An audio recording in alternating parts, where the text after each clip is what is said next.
नमस्कार, विंध्या टाइम्स में आपका स्वागत है और आपके साथ में आशुतोष तिवारी। मध्य प्रदेश में वैक्सीनेशन अभियान को गति दी गई। वैक्सीनेशन अभियान में रिकॉर्ड वैक्सीनेशन किया गया और इसके अलावा प्रचार प्रसार भी जमकर किया गया। जमकर बैनर पोस्टर लगाए गए। न जाने कितने पैसों को प्रचार प्रसार में फूंक दिया गया, इसका अंदाजा भी आप नहीं लगा सकते हैं। क्रेडिट लेने के लिए कितने बैनर पोस्टर छपवाए गए, इसका अंदाजा भी आप नहीं लगा सकते हैं कि उसमें कितना पैसा फूंका गया। लेकिन बावजूद इसके हालात आज भी जस के तस बने हुए हैं।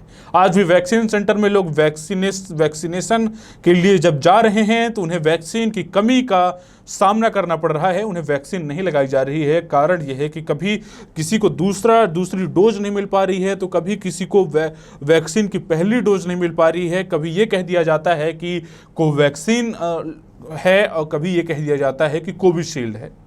तो दरअसल इस पूरे मसले पर अब जो वैक्सीनेशन के लिए लोग जा रहे हैं वो फंस कर रह गए हैं और वैक्सीनेशन की किल्लत अभी भी देखी जा रही है। जो दावे किए जा रहे थे कोरोना काल में और कोरोना काल के बाद जो वैक्सीनेशन अभियान में जिस तरह से शुरू में प्रचार प्रसार हुआ और जितनी तेजी से वैक्सीन लगाई गई, ये दावा किया गया कि बहुत जल्द पूरी आबादी को वैक्सीनेट कर दिया जाएगा, वो दावे कहाँ गए। आज मारामारी दिख रही है। वैक्सीन सेंटर में लोग हंगामा कर रहे हैं और निराश भी हैं। कई लोग ऐसे हैं जिनको दूसरी डोज लगवानी है, लेकिन जब वो जाते हैं और पता लगाते हैं तो उनको यह कहकर टाल दिया जाता है कि अभी आपका नंबर नहीं आया है, आप जरा और इंतजार करिए। अब आप सोचिए कि ऐसे में जनता कब तक इंतजार करे। आपको ताज़ा मामला बताते हैं, सीधे आपको लिए चलते हैं इंदौर की एक खबर से आपको जोड़ते हैं। और इंदौर में जो तस्वीरें सामने आ रही हैं जहाँ वैक्सीनेशन सेंटर में जमकर हंगामा किया गया, ये सारे बहाने सुनने को मिलते हैं। वैक्सीनेशन सेंटर में तमाम इल्ज़ाम लगाए जाते हैं कि कुछ लोग अपने लोगों को ज़्यादा प्राथमिकता दे रहे हैं और उन्हें वैक्सीनेशन लगा रहे हैं। लेकिन जो आम जनता है, जो आम जनता का हुजूम है, जो वैक्सीनेशन सेंटर में पहुंचती है, उसे काफ़ी मशक्क़त का सामना करना पड़ता है और इन तमाम बहानों के साथ जो अभी मैंने आपको बताया है लौटा दिया जाता है। वैक्सीनेशन में कई कीर्तिमान अपने नाम कर चुके इंदौर में वैक्सीनेशन की कमी के बाद दिन विवाद की स्थिति बन रही है।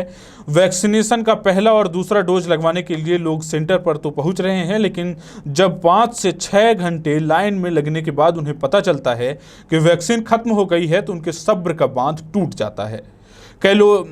कैलोदा हाला गांव में बने सेंटर में तो गुरुवार को जमकर हंगामा हुआ। व्यवस्था देख रहे लोगों का तो कहना था कि 2 दिन पहले यहां पर हाथापाई जैसी स्थिति भी निर्मित हो गई थी। दशहरा मैदान पर भी सुबह से लंबी लाइन में लगे लोगों को परेशान होना पड़ा। और वहीं वैक्सीन लगवाने आए विनोद कुमार का कहना है कि मैं सुबह 7 बजे से वैक्सीन लगवाने के लिए लाइन में लग गया था। सुबह से ही सैकड़ों लोग यहां वैक्सीन लगवाने पहुंच गए थे। यहां पर कोई सही तरीके से जानकारी नहीं दे रहा था। यहां पर सेटिंगबाजी चल रही थी। यही कारण है कि विवाद की स्थिति बन रही थी। वैक्सीनेशन सेंटर के लिए रीवा में भी लोगों की शिकायतें सुनने को मिलती हैं। हम जब भी फील्ड में निकलते हैं तो कई लोगों का ये कहना रहता है कि हम वैक्सीन लगवाने गए लेकिन वैक्सीन हमें नहीं लग पाई।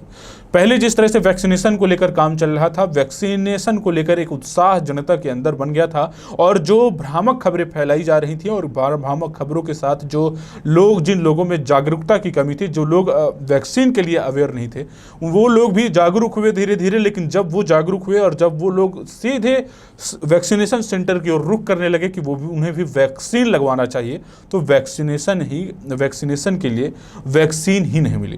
दरअसल उन्हें कई तरह के बहाना बताए जाते हैं और बहानों के बाद उन्हें लौटा दिया जाता है। अब ऐसे में यही गुजारिश की जा सकती है प्रदेश सरकार से, केंद्र की सरकार से कि जल्द से जल्द सभी लोगों को वैक्सीनेशन के लिए जो भी मापदंड तैयार करना है, जिस तरह भी प्रक्रिया तैयार करनी है, जिस तरह भी अपनी व्यवस्थाओं को सुदृढ़ करना है, इस पर विचार करना चाहिए और गौर करना चाहिए। इसके साथ ही तमाम उन अव्यवस्थाओं पर भी ध्यान देना चाहिए कि जो लोग वैक्सीनेशन के लिए जा रहे हैं वो लोग फिजूल में वहाँ पर ना पहुँचें। उससे सोशल डिस्टेंसिंग का भी ध्यान नहीं रह जाता है और आप लगातार ऐसी तस्वीरें देखते होंगे कि वैक्सीन लगवाने गए लोगों का हुजूम इस कदर उमड़ता है कि सोशल डिस्टेंसिंग की धज्जियां उड़ा दी जाती हैं। तो इन विषयों पर इन पर भी गौर करने की ज़रूरत है। हम आपको वैक्सीनेशन से जुड़ी हर अपडेट देते रहेंगे। आप बने रहिए विंध्या टाइम्स के साथ। बहुत बहुत धन्यवाद।